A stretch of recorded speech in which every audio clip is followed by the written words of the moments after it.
मैं प्रतिभा मिश्रा अपने हिंदी काव्य यूट्यूब चैनल से आप सभी विद्याभिलाषी को कक्षा 9वीं के हिंदी लोक भारती के पद्य विभाग से वरदान मांगूंगा नहीं कविता से अवगत कराना चाहती हूँ। बच्चों, सबसे पहले मैं आप लोगों को इस कविता से संबंधित कुछ उचित जानकारी दे देती हूँ।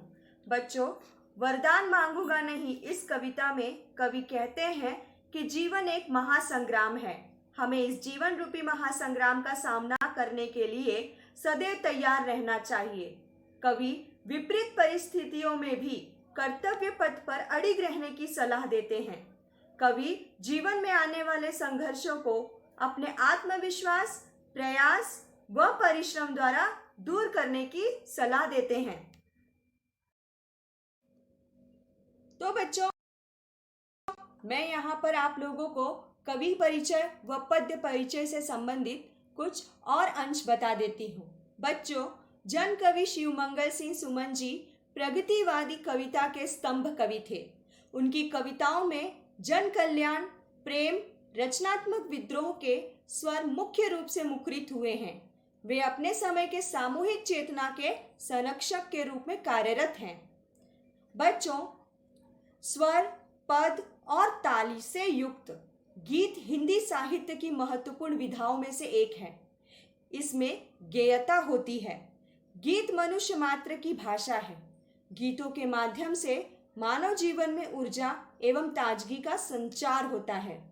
प्रस्तुत गीत के माध्यम से कवि ने स्वाभिमान के बल पर सुख दुख में समभाव रखकर कर्तव्य पथ पर सतत बढ़ते रहने की प्रेरणा प्रदान की है। यह हार एक विराम है, जीवन महासंग्राम है। तिल तिल मिटूंगा पर दया की भीख मैं लूंगा नहीं, वरदान मांगूंगा नहीं। बच्चों, कवि स्वाभिमानी है, अतः वह ईश्वर से दया की भीख नहीं मांगना चाहते। वे कहते हैं कि यह जीवन एक बड़ा युद्ध है। इस युद्ध में हार भी हो सकती है और जीत भी हो सकती है। यदि जीवन में हार का सामना करना पड़ेगा तो भी घबराएं नहीं।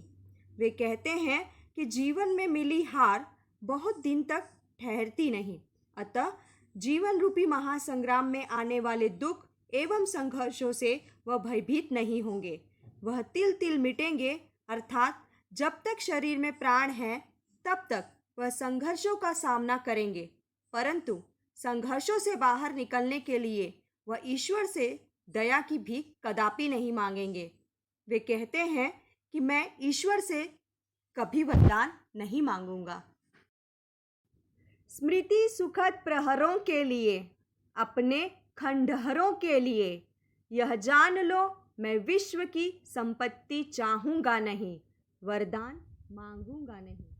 बच्चों, जीवन सुख दुख का खेल है। सुख पल भर के लिए मनुष्य के जीवन में आ जाता है और फिर उस सुख की सुखद स्मृति में मनुष्य खो जाता है। सुखद स्मृति पल भर के लिए मनुष्य को उल्लासित अथवा खुशी प्रदान करती है। कवि कहते हैं कि अपने सुखदायी पलों को यादगार बनाने के लिए और अपने खंडित आकांक्षाओं की पूर्ति के लिए उन्हें विश्व भर की संपत्ति भी मिल जाए तो भी वह उस संपत्ति को नहीं चाहेंगे। ऐसा वरदान वह ईश्वर से कभी नहीं मांगेंगे। क्या हार में क्या जीत में, किंचित नहीं भयभीत में, संघर्ष पथ पर जो मिले यह भी सही वह भी सही, वरदान मांगूंगा नहीं। बच्चों, जीवन हार जीत का खेल है। कवि जीवन में आने वाली हर स्थिति में अपना संयम बनाए रखना चाहते हैं, इसलिए वह हार जीत में भयभीत नहीं होना चाहते। वह सुख दुख में समभाव रखना चाहते हैं। संघर्ष के पथ पर जो कुछ भी मिले उसे अपना मानकर वह आगे ही आगे बढ़ते रहेंगे, लेकिन ईश्वर से वरदान नहीं मांगेंगे। लघुता न अब मेरी छुओ, तुम ही महान बने रहो, अपने हृदय की वेदना मैं व्यर्थ त्यागूंगा नहीं, वरदान मांगूंगा नहीं। बच्चों, कवि अपने आप को बहुत ही लघु यानी छोटा मानते हैं। आखिर ईश्वर के सामने सभी लघु ही होते हैं। ईश्वर महान होता है। इस तथ्य को स्वीकार कर कवि कहते हैं, मेरी लघुता को छूने का प्रयास मत करो, अर्थात मेरे दुख दर्द दूर करने का विचार तुम त्याग दो। इस संसार में तुम सबसे श्रेष्ठ हो, अतः तुम महान बने रहो। मैं अपने हृदय में निर्मित वेदना को व्यर्थ त्यागूंगा नहीं, और उसे मेरे हृदय से निकालने के लिए मैं तुमसे वरदान नहीं मांगूंगा। बच्चों, कवि शिव मंगल सिंह सुमन अपने अंतिम पंक्ति में कहते हैं, चाहे हृदय को ताप दो, चाहे मुझे अभिशाप दो, कुछ भी करो कर्तव्य पथ से, किंतु भागूंगा नहीं, वरदान मांगूंगा नहीं। बच्चों, कवि कहते हैं कि ईश्वर तू मेरी जितनी परीक्षाएं लेना चाहता है उतनी परीक्षाएं ले ले। तुम जितना अधिक ताप मेरे हृदय को पहुंचाना चाहते हो उतना पहुंचा लो, या तुम मुझे श्राप दो, किंतु मैं अपने कर्तव्य पथ पर अड़िग रहूंगा। आने वाले संकटों, दुखों व विपरीत परिस्थितियों का सामना करूंगा, लेकिन संकटों से उबरने के लिए तुमसे वरदान हरगिज नहीं मांगूंगा। तो बच्चों, कविता में आए हुए उन कठिन शब्दों को हम यहाँ सरल अर्थ में देख लेते हैं। विराम, ठहराव, महासंग्राम, बड़ा युद्ध, स्मृति, यादें, खंडहर।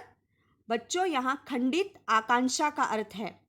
लघुता, छोटापन, वेदना, व्यथा, दर्द अथवा पीड़ा, ताप, गर्मी, अभिशाप, श्राप। तो बच्चों, यदि मेरी यह छोटी सी कोशिश आप लोगों को पसंद आई हो तो मेरे चैनल को सब्सक्राइब और लाइक ज़रूर कीजिए और अपने ज़रूरतमंद दोस्तों में शेयर कीजिए। धन्यवाद।